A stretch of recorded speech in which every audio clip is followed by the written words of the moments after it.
اللهم صل على محمد وعلى آل محمد وبارك وسلم. اعوذ باللہ من الشیطان الرجیم. بسم اللہ الرحمن الرحیم. وللہ المشرق والمغرب فأینما تولوا فثم وجہ اللہ. صدق اللہ العظیم.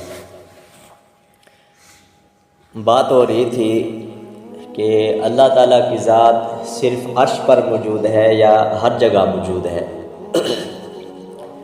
تو اس پر کچھ دلائل چل رہے تھے جو کہتے ہیں کہ اللہ تعالیٰ کی ذات صرف عرش پر موجود ہے. وہ قرآن کی آیت پیش کرتے ہیں الرحمن علی العرش استویٰ، کہ اللہ تعالیٰ رحمان جو ہے وہ عرش پر مستوی ہوا.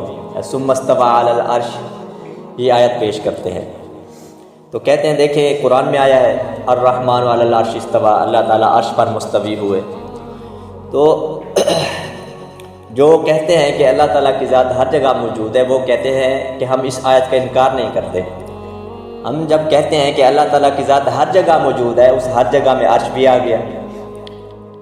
عرش بھی ہر جگہ میں آ جاتا ہے نا، کہ ہر جگہ میں عرش بھی آ جاتا ہے. تم ہمیں وہ آیت یا وہ حدیث دکھاؤ کہ جس میں آیا ہو کہ اللہ تعالیٰ کی ذات صرف عرش پر موجود ہے.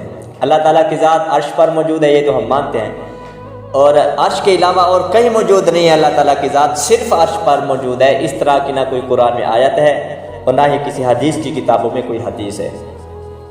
تو جو کہتے ہیں کہ اللہ تعالیٰ کی ذات ہر جگہ موجود ہے، ان کے پاس قرآن کی کچھ آیات ہیں. وہ کہتے ہیں کہ دیکھو قرآن میں آیا ہے وَإِذَا سَأَلَكَ عِبَادِي عَنِّي فَإِنِّي قَرِيبٌ، کہ جب آپ سے میرے بندے میرے بارے میں سوال کریں تو آپ ان سے کہہ دیں کہ میں تمہارے قریب ہوں. تو آپ تو کہتے ہیں اللہ تعالیٰ عرش پر ہے، اور قرآن کہتا ہے کہ اللہ تعالیٰ ہر کسی کے قریب ہے. یہ کیسے ہو سکتا ہے اللہ تعالیٰ عرش پر بھی ہو اور صرف عرش پر موجود ہو اور قریب ہو جائے؟ تو دوسری آیت میں آتا ہے کہ وَنَحْنُ أَقْرَبُ إِلَيْهِ مِنْ حَبْلِ الْوَرِيدِ، کہ اللہ تعالیٰ تمہاری شیرک سے بھی زیادہ قریب ہے. تو تم کہتے ہو کہ اللہ تعالیٰ عرش پر موجود ہے، تو اللہ تعالیٰ تو فرما رہے ہیں کہ میں تمہاری شیرک سے بھی زیادہ قریب ہوں. اسی طرح تیسری آیت میں آتا ہے وَنَحْنُ أَقْرَبُ إِلَيْهِ مِنْكُمْ وَلَٰكِن لَا تُبْصِرُونَ. اللہ تعالیٰ فرماتے ہیں جب انسان مرنے لگتا ہے اور جب انسان کی جان حلق تک آ جاتی ہے تو میں اس حلق سے بھی زیادہ، اس جان سے بھی زیادہ بندے کے قریب ہوں. وَلَٰكِن لَا تُبْصِرُونَ، لیکن تم لوگ مجھے دیکھ نہیں سکتے. تم کہتے ہو کہ اللہ تعالیٰ صرف عرش پر موجود ہے، اللہ تعالیٰ تو فرما رہے ہیں کہ میں تمہاری جان سے بھی زیادہ قریب ہوں. یہ کیسے ہو سکتا ہے کہ اللہ تعالیٰ عرش پر ہو اور کہیں نہ ہو اور ہمارے جان کے قریب آ جائے؟ اسی طرح قرآن میں آتا ہے وَلِلَّهِ الْمَشْرِقُ وَالْمَغْرِبُ فَأَيْنَمَا تُوَلُّوا فَثَمَّ وَجْهُ اللَّهِ، جہاں سے ہماری بات شروع تھی اس آیت سے کہ اللہ تعالیٰ فرماتے ہیں کہ قرآن کہتا ہے کہ مشرق بھی اللہ کا ہے اور مغرب بھی اللہ تعالیٰ کا ہے. فَأَيْنَمَا تُوَلُّوا فَثَمَّ وَجْهُ اللَّهِ، تم جہاں کہیں بھی ہوگے تو وہیں اللہ تعالیٰ کا منہ ہے. اللہ تعالیٰ کی جو ذات ہے وہ جسم سے پاک ہے. اللہ تعالیٰ کا منہ کس طرح کے ہے، اس کی شان کے مطابق کس طرح کا ہے، لیکن یہ ہے کہ وجہ اللہ آیا ہے اللہ تعالیٰ کا. تم جہاں کہیں بھی ہوگے، جس طرح بھی ہوگے، اللہ تعالیٰ کا وہی منہ ہوگا. تو اسی طرح ایک اور آیت میں ہے کہ ہوا معکم اینما کنتم، تم جہاں کہیں بھی ہوتے ہو اللہ تعالیٰ تمہارے ساتھ ہوتے ہیں. حضرت موسیٰ علیہ السلام نے فرمایا اپنی قوم سے اِنَّ مَعِیَ رَبِّی سَیَہْدِینِ، جب فرعون پیچھے آ گیا تھا نا اور آگے دریا تھا، پیچھے فرعون آ گیا تھا، تو موسیٰ علیہ السلام نے کہا تھا اِنَّ مَعِیَ رَبِّی سَیَہْدِینِ، کہ تم جو ہے پریشان نہ ہو، اللہ تعالیٰ ہمارے ساتھ ہے.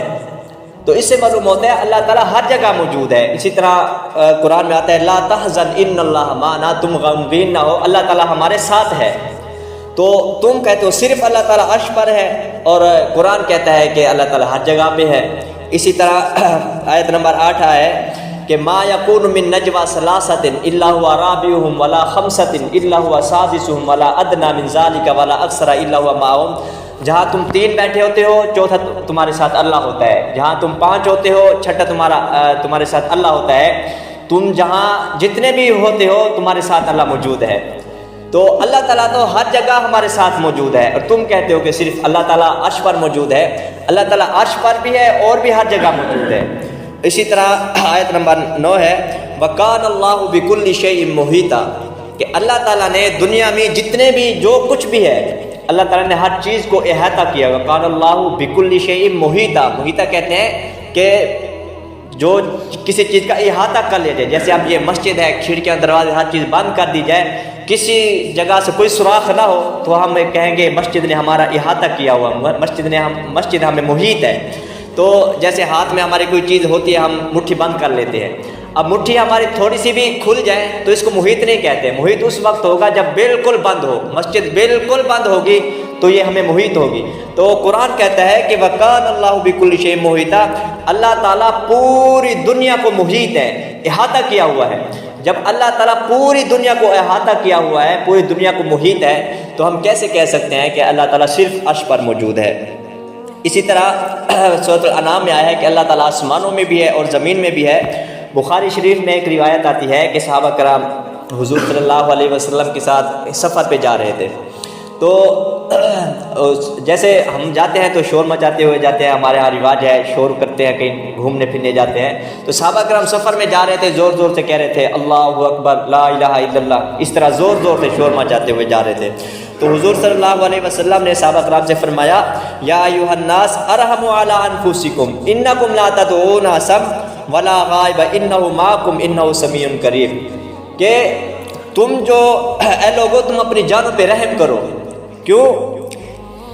انکم لا تدعون اسما، بے شک تم ایسی ذات کو پکار رہے ہو جو بہرا نہیں ہے، ولا غائب اور غائب نہیں ہے، یعنی کہ تم اتنا زور سے نہ پکارو، تم تو ایسے پکار رہے ہو جیسے اللہ تعالیٰ تم سے بہت زیادہ دور ہو، یا اللہ تعالیٰ تمہاری بات نہیں سن رہے، اتنے زور سے پکار رہے ہو، اللہ تعالیٰ نعوذ باللہ بہرا ہے۔